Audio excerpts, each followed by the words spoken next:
Yes, sir. Yeah, what's going on tour like? What Hell. You like to know what tour is? Tour is hell surrounded by farts and shitty socks. How can you fit 9 people on the same bus? You don't. You get 2 buses.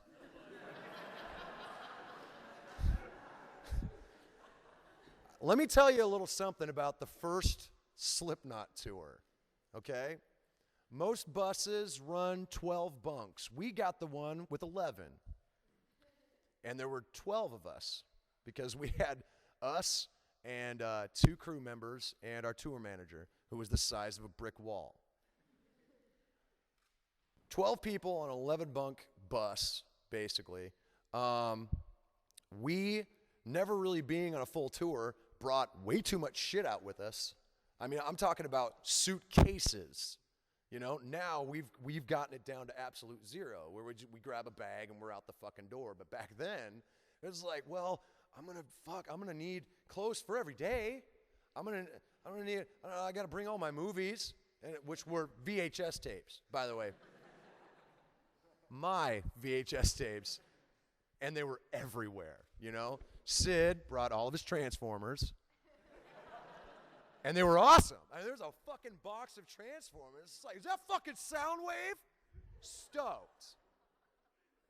So we all brought too much shit. This was back before laptops, so the entire back lounge was covered in a PC, one of the big, like, tube television-looking PCs, all right? And it was bungeed down so it wouldn't fall off the table when we were driving down the street. You're not supposed to poop on a bus. I pooped on the bus. After I was specifically told not to, but it was almost like a cautionary thing. It was just like, try not to. Don't. What they should have said is like, look, it's not going anywhere.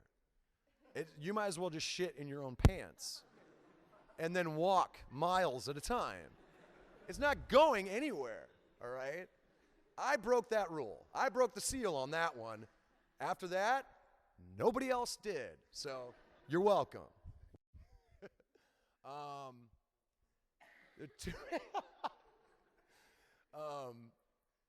It's honestly like being in a fucking submarine.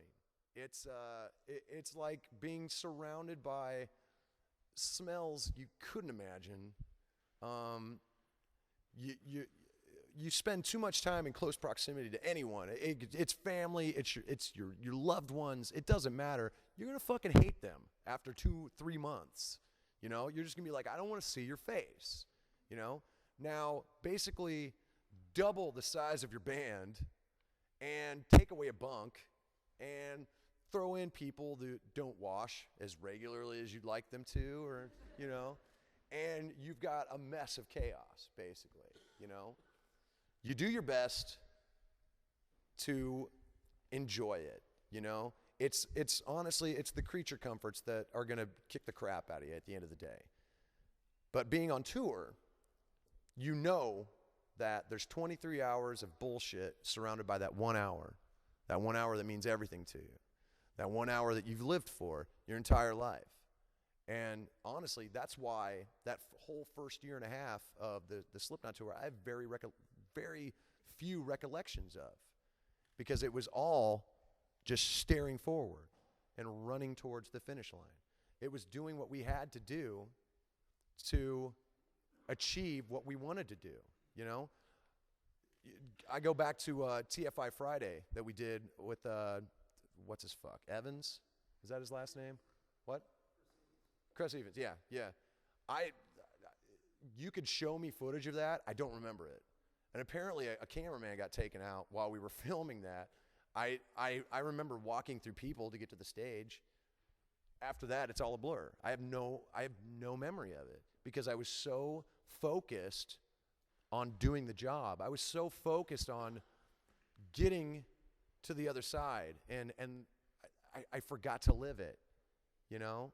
Like, for me, I have more memory of making that album than touring that album.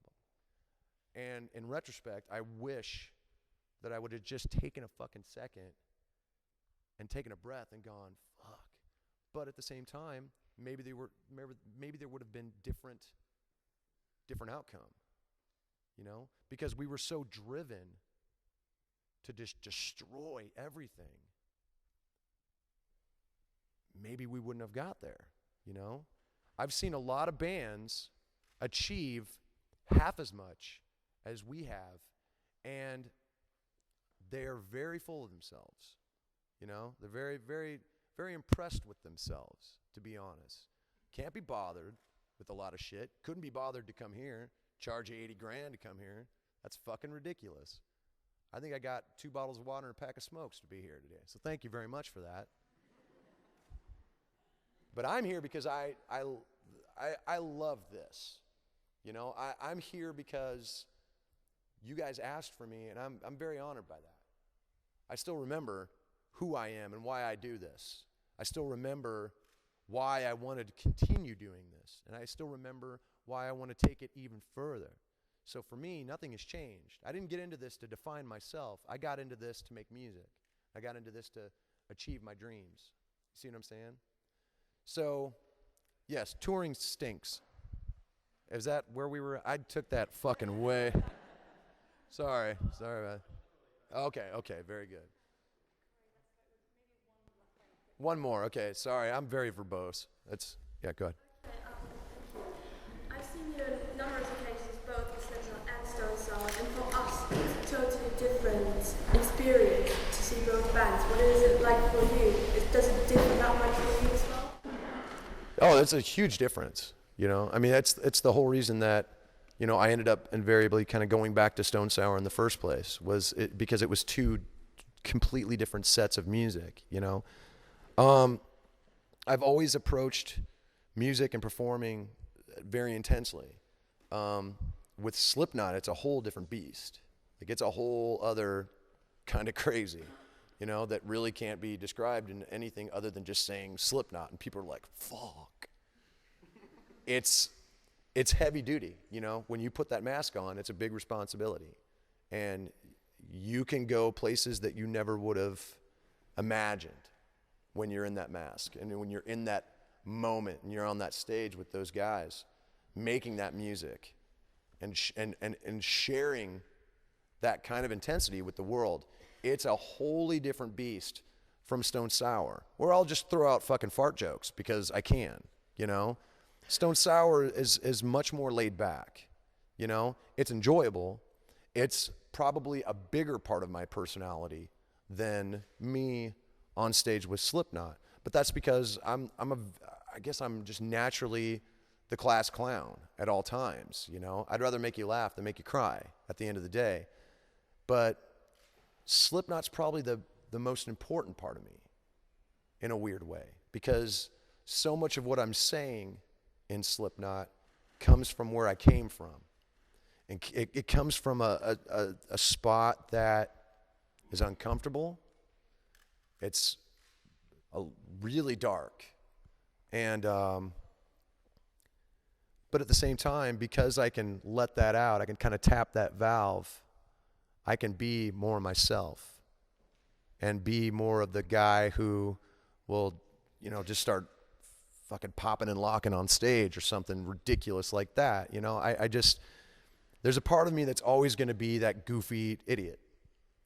And then there's that part of me that is always going to be the guy who will chew through the front of your face to get what I want.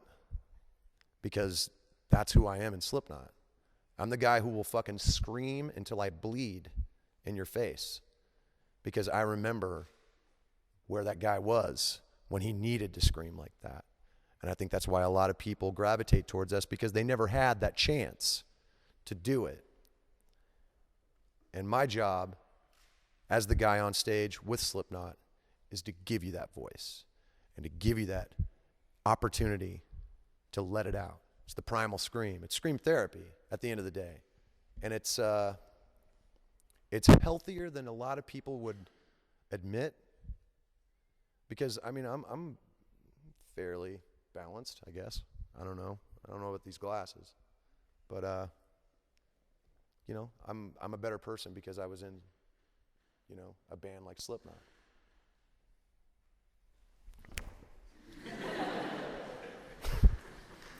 I don't know. Thank you.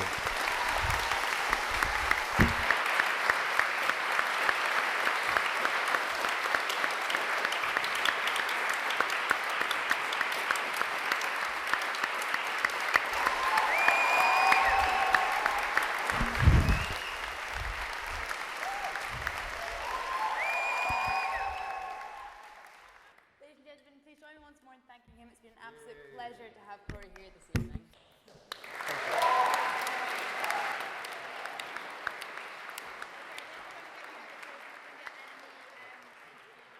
My God, that was an absolute triumph. How do you feel?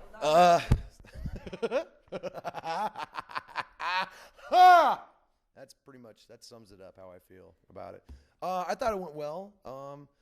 I probably went on for a little longer than I was supposed to, but that kind of goes without saying. And the audience had great questions. I was very happy about that, and you could kind of tell that they didn't know what to expect, and I just kind of let them have it.